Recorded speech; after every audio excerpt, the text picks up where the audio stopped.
नमस्कार, बहुत स्वागत है आप सभी का। आप देख रहे हैं भारत 24 और आपके साथ मैं हूं अमृता गर्ग। शुरुआत करेंगे भारत सुपरफास्ट की।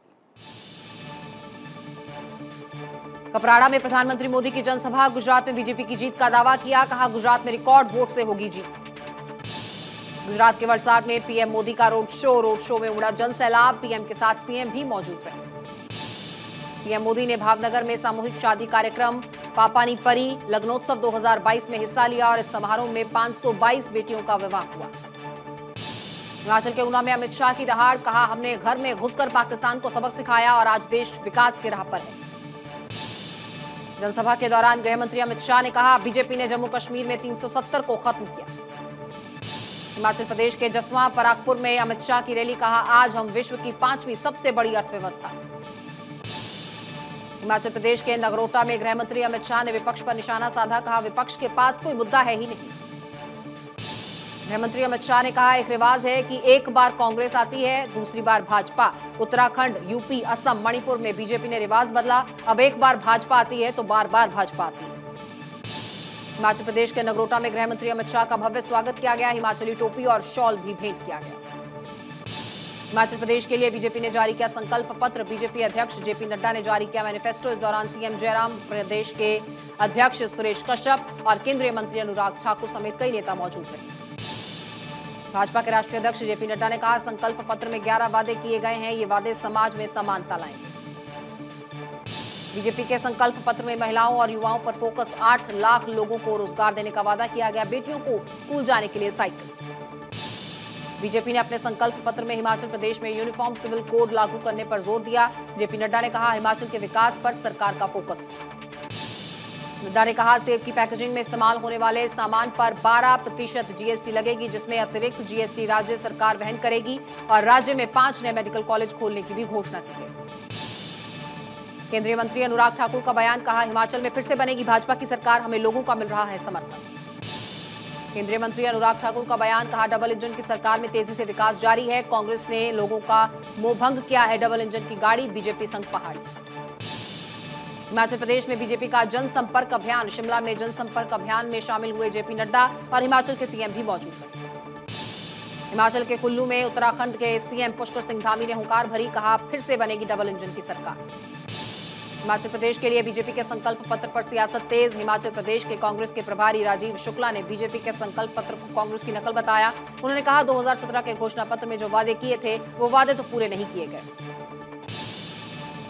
कल महाराष्ट्र पहुंचेगी राहुल गांधी की भारत जोड़ो यात्रा। कर्नाटक महाराष्ट्र सीमा पर होगा स्वागत। अशोक चौहान, नाना पटेल करेंगे स्वागत। तो कल महाराष्ट्र में 3 जगहों पर कार्यक्रम तय। हिमाचल के चुनाव के लिए कांग्रेस ने कसी कमर। कल हिमाचल प्रदेश जाएंगी प्रियंका गांधी। ऊना में परिवर्तन प्रतिज्ञा रैली को संबोधित करेंगे और कांग्रेस उम्मीदवार के लिए मांगेगी वोट।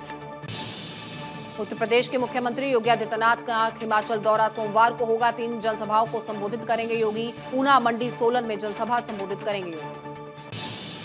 6 राज्यों की 7 विधानसभा सीटों में से 6 सीटों के नतीजे आए। 4 सीटों पर बीजेपी का परचम। गोकर्णनाथ, गोपालगंज, आदमपुर और धामपुर सीट पर बीजेपी का कब्जा। मोकामा में आरजेडी तो अंधेरी ईस्ट में शिवसेना उद्धव गुट ने मारी बाजी।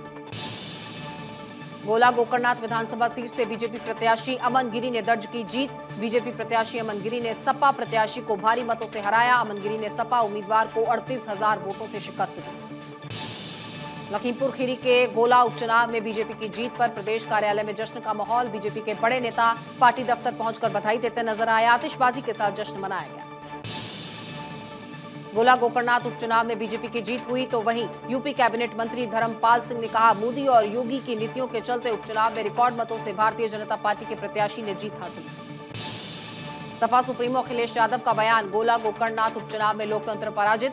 बीजेपी सरकार ने लोकतंत्र को पराजित किया है। इस चुनाव में लोकतंत्र की मर्यादाएं तार-तार हुई।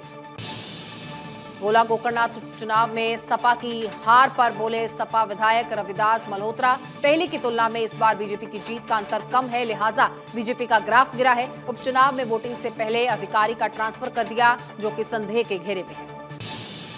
लखीमपुर खीरी के गोला उपचुनाव में सपा को मिली करारी हार। यूपी के सपा प्रवक्ता अमीक जामई ने हार के लिए बीएसपी को ठहराया जिम्मेदार। कहा, बीएसपी के समर्थन से हुई है भाजपा की जीत। मुंबई के अंधेरी ईस्ट उपचुनाव में शिवसेना उद्धव बालासाहब ठाकरे पार्टी की उम्मीदवार ऋतुजा लटके ने बड़ी जीत दर्ज की है। कुल 66,530 वोट उन्हें मिले और उनके आसपास भी कोई दूसरा कैंडिडेट नजर नहीं आया। दूसरे नंबर पर निर्दलीय राजेश त्रिपाठी को मिले हैं सिर्फ 1,571 वोट।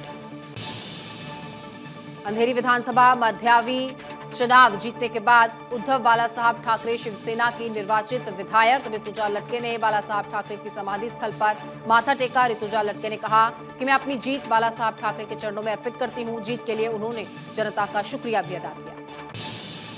बिहार की मोकामा सीट पर आरजेडी उम्मीदवार नीलम देवी को जीत मिली। उपचुनाव में आरजेडी प्रत्याशी बाहुबली अनंत सिंह की पत्नी नीलम देवी ने भाजपा की सोनम देवी को 16,000 वोटों से हराया। नीलम देवी को यहां पर 79,178 वोट मिले तो सोनम को 62,758। बिहार की गोपालगंज सीट पर बीजेपी प्रत्याशी ने बाजी मारी और गोपालगंज विधानसभा सीट पर बीजेपी प्रत्याशी कुसुम देवी ने जीत दर्ज की। उन्होंने अपने निकटतम आरजेडी प्रत्याशी को शिकस्त दी। उपचुनाव के नतीजों पर उप मुख्यमंत्री तेजस्वी यादव ने कहा, दोनों प्रत्याशियों को जीत के लिए शुभकामनाएं। हम उम्मीद करते हैं कि जनता ने जो उन पर भरोसा किया है वो उस पर खरा उतरेंगे। आगे उन्होंने कहा कि सीएम नीतीश कुमार और सभी महागठबंधन के घटक दलों को धन्यवाद कि हमने मजबूती से चुनाव लड़ा। हरियाणा के आदमपुर विधानसभा उपचुनाव में बीजेपी को जीत हासिल हुई। बीजेपी के भव्य बिश्नोई ने कांग्रेस प्रत्याशी जयप्रकाश को 16,006 वोटों से हराया। आदमपुर सीट पर जीत मिलने के बाद बीजेपी प्रत्याशी भव्य बिश्नोई के पिता कुलदीप बिश्नोई ने कहा, आदमपुर के चौधरी भजनलाल परिवार के भरोसे की जीत हुई है। आदमपुर के लोगों को धन्यवाद देता हूं कि उन्होंने एक बार फिर से हम पर भरोसा जताया। बीजेपी की जीत पर हरियाणा के मुख्यमंत्री मनोहर लाल ने ट्वीट कर कहा, आदमपुर में कमल खिला है। भव्य जीत प्रदान करने के लिए मैं क्षेत्र की जनता का आभार प्रकट करता हूं। यह प्रधानमंत्री नरेंद्र मोदी जी की नीतियां, जनता के विश्वास और सभी कार्यकर्ताओं के परिश्रम का नतीजा है। तेलंगाना उपचुनाव में टीआरएस के मुनुगोडे का विधानसभा उपचुनाव सीट पर जीत का परचम लहराते हुए नजर आए। टीआरएस उम्मीदवार प्रभाकर रेड्डी चुनाव जीते। प्रभाकर ने बीजेपी के राजगोपाल रेड्डी को हराया है। कांग्रेस उम्मीदवार तीसरे नंबर पर रहे। केजरीवाल के चुनाव विवाद पर गुजरात के एक बच्चे ने केजरीवाल से 4 सवाल कर दिए। अरविंद केजरीवाल ने लोगों से मौका देने की अपील की। वादा किया कि सत्ता में आने के बाद वो लोगों को रामलला के मंदिर के दर्शन कराएंगे और इस वादे पर केजरीवाल से एक बच्चे ने सवाल पूछ डाला। कांग्रेस के नेता सचिन पायलट ने हिमाचल के पालमपुर और सुलह विधानसभा में जनसभाओं को संबोधित किया। कांग्रेस प्रत्याशी के लिए मांगे वोट तो कहा, हिमाचल प्रदेश में बदलाव की हवा चली है, अगली सरकार कांग्रेस की बनेगी। कांग्रेस छोड़ चुके गुलाम नबी आजाद ने कहा कि हम आम आदमी पार्टी सिर्फ दिल्ली की पार्टी है, वे पंजाब को अच्छे से नहीं चला सकते और केवल कांग्रेस ही गुजरात और हिमाचल प्रदेश में बीजेपी को चुनौती दे सकती है क्योंकि उनकी एक समावेशी नीति है। दिल्ली एनसीआर में डीजल वाहनों के प्रवेश पर लगी है रोक। गैर BS4 इंजन वाले डीजल वाहनों पर रोक लगाई गई थी पाबंदी और राजधानी दिल्ली में ट्रकों के प्रवेश पर भी पाबंदी हटाई गई। केंद्रीय मंत्री डॉक्टर जितेंद्र सिंह ने राजस्थान पंजाब को चेतावनी दी। पराली जलाने के मामलों में बढ़ोतरी होने पर चेतावनी दी गई है। अक्टूबर 2021 की बजाय अक्टूबर 2022 में पराली जलाने में वृद्धि हुई है और पराली जलाने के मामलों में राजस्थान में 160% की बढ़ोतरी हुई। पंजाब के अमृतसर में किया गया शिवसेना नेता सुधीर सूरी का अंतिम संस्कार कड़ी सुरक्षा के बीच अंतिम यात्रा निकाली गई। सरेआम गोलियां मारकर की गई थी उनकी हत्या। सुधीर सूरी हत्याकांड की जांच के लिए एसआईटी गठित। अमृतसर के पुलिस कमिश्नर ने एसआईटी गठित की। एडीजीपी RN डाके भी एसआईटी को सुपरवाइजर करेंगे। वाराणसी में होने वाली देव दीपावली की भव्य तैयारी हो रही है। वाराणसी पहुंचकर उत्तर प्रदेश के मुख्यमंत्री योगी आदित्यनाथ ने तैयारियों का जायजा लिया। आपको बता दें कि देव दीपावली कल मनाई जाएगी। इस देव दीपावली को लेकर पूरी काशी में उत्साह का माहौल है। 80 लाख से ज्यादा दीपक कीमत के फूलों से इसको सजाया गया है और काशी विश्वनाथ का यह धाम खूबसूरत नजर आ रहा है। झारखंड के बेरमो विधायक अनूप सिंह के ठिकानों पर इनकम टैक्स की करीब 38 घंटे तक की छापेमारी देखने को मिली और छापेमारी के दौरान इनकम टैक्स की टीम को काफी अहम दस्तावेज हाथ लगे हैं, जिसके बाद अनूप सिंह मीडिया से भी रूबरू हुए। केरल CPIM ने राज्यपाल आरिफ मोहम्मद खान के खिलाफ खोला मोर्चा। उनके सचिव MV गोविंद का बयान, राज्यपाल के चांसलर पद से स्थानांतरण पर विचार किया जाएगा। राज्यपाल के खिलाफ सुप्रीम कोर्ट भी जाएंगे।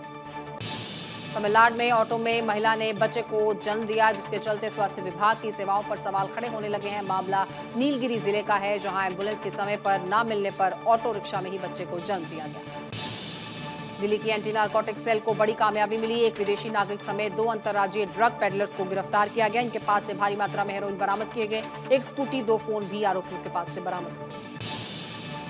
दिल्ली के द्वारका में भारी मात्रा में अवैध शराब को जब्त किया गया। 1500 पेटी अवैध शराब जब्त हुई है। पुलिस ने आरोपी को भी गिरफ्तार किया, जिसके पास एक बार फिर ये शराब की जखीरा बरामद किया गया। कर्नाटक के मैसूर में पूर्व आईबी अधिकारी की हत्या। आरके कुलकर्णी की कार से कुचलकर इसकी हत्या कर दी गई। सीसीटीवी में वारदात की तस्वीरें कैद हुई। सिखों के प्रथम गुरु श्री गुरु नानक देव जी का 563वां प्रकाश पर्व छत्तीसगढ़ के राजधानी रांची में काफी धूमधाम और हर्षोल्लास के साथ मनाया गया। इस मौके पर गुरुद्वारों में भव्य आयोजन किया गया। सिख धर्मावलंबी द्वार राजधानी के मेन रोड में भव्य शोभा यात्रा भी निकाली गई।